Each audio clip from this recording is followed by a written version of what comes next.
Well, Scott Morrison has weighed in on the International Criminal Court's decision to seek arrest warrants for both Hamas and Israeli leaders, including Benjamin Netanyahu.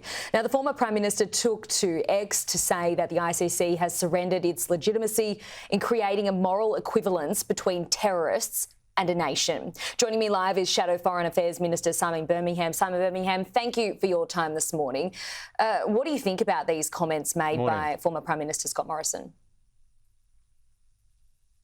Well, I totally understand the comments and the remarks. The reality is that the International Criminal Court made the decision to have their prosecutor make the request for these warrants simultaneously, creating some type of impression of equivalence where there is no equivalence between the terrorist organisation of Hamas, who deliberately set out to kill as many Jewish people in Israel as they could on October 7 last year, deliberately slaughtered, raped, kidnapped babies, children, women, young people at a music festival and others, who've said they want to do that again and again and who are committed to the destruction of the State of Israel, versus the democratically elected government of Israel, who has a legitimate right to self-defence in the face of such terror from Hamas and who has been exercising that in difficult circumstances. And there's no doubt that there are terrible tragedies of innocent lives lost in this war all around. But there is no moral equivalence between Hamas and the legitimate government of Israel.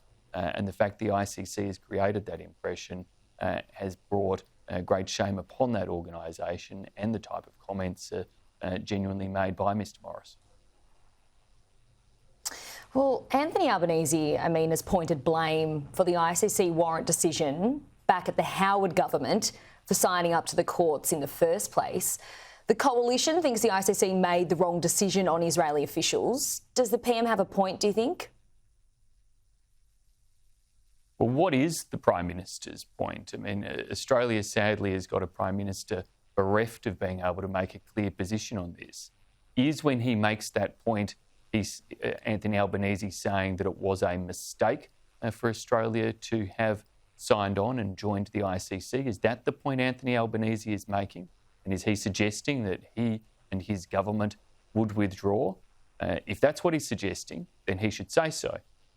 Equally, if he is defending the ICC action and suggesting that his government would arrest Benjamin Netanyahu or others were they to come to Australia if it got to that stage in these proceedings, then he should say so. Anthony Albanese, however, started out completely unwilling to comment on this at all, using the defence of saying he doesn't comment on court proceedings in the very same press conference where he was happy to talk about Julian Assange and his court proceedings. So he was, in a willful way, being absolutely inconsistent in his remarks. And since then, the types of arguments he's made have just been lacking in any type of clarity, consistency or legitimacy.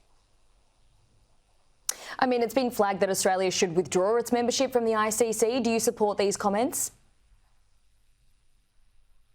I can understand why people are suggesting that.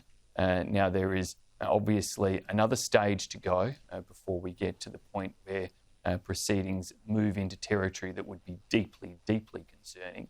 And we obviously reject the type of moral equivalence the ICC has sought to draw already. But let's see what this next stage does bring in terms of decisions that may or may not have to be made about future engagement with the ICC. There's so much to talk about and unravel there, but I also want to get your thoughts on some other top news today.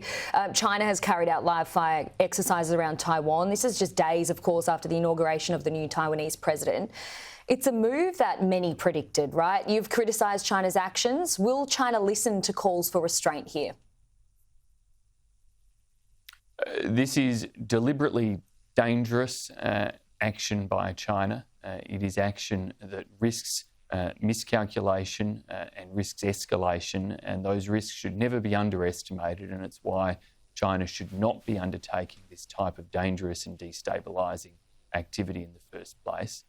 We would urge them to show respect for the democratic outcomes in Taiwan, a willingness to engage and to work across the Taiwan Strait, and in doing so, to preserve peace, stability and security in our region, rather than to escalate military activities in these ways that can create very dangerous circumstances and risk those dangerous circumstances either through accident or otherwise escalating in ways that would be terrible for the people in Taiwan and indeed for people right across the region in terms of the consequences if things were to go wrong from these types of quite unnecessary actions that the Chinese government has initiated.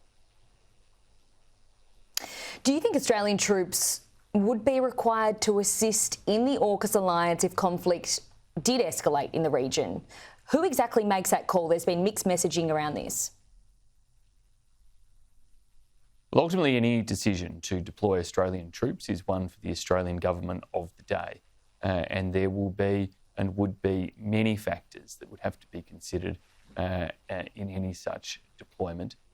We all would wish that it not come to that. And that's why creating effective deterrence is so critical. And so AUKUS and effective investment in our defence forces is all about building that deterrence framework with our allies and partners, not just the United States and the United Kingdom through AUKUS, but so far as possible right across the region, the work of the Quad, bringing in Japan and India, and the work of other defence partnerships and alliances, all of them very crucial to ensure we have a strong framework that tries to deter military conflict from happening and give diplomacy the scope to be able to do its job. And that is why it's so concerning to see the Albanese government not showing the type of pace of investment in defence that is necessary, not building the capacity of our defence forces, including the numbers of personnel, to the rates that have been promised. These failures don't help to create the deterrence framework that we want to see, but we do need to see that succeed because that is the best way to avoid conflict and to avoid those types of decisions or questions that you asked. OK, Simon Birmingham, we do have to leave things there. Thanks for your time this morning. Thank you, my pleasure.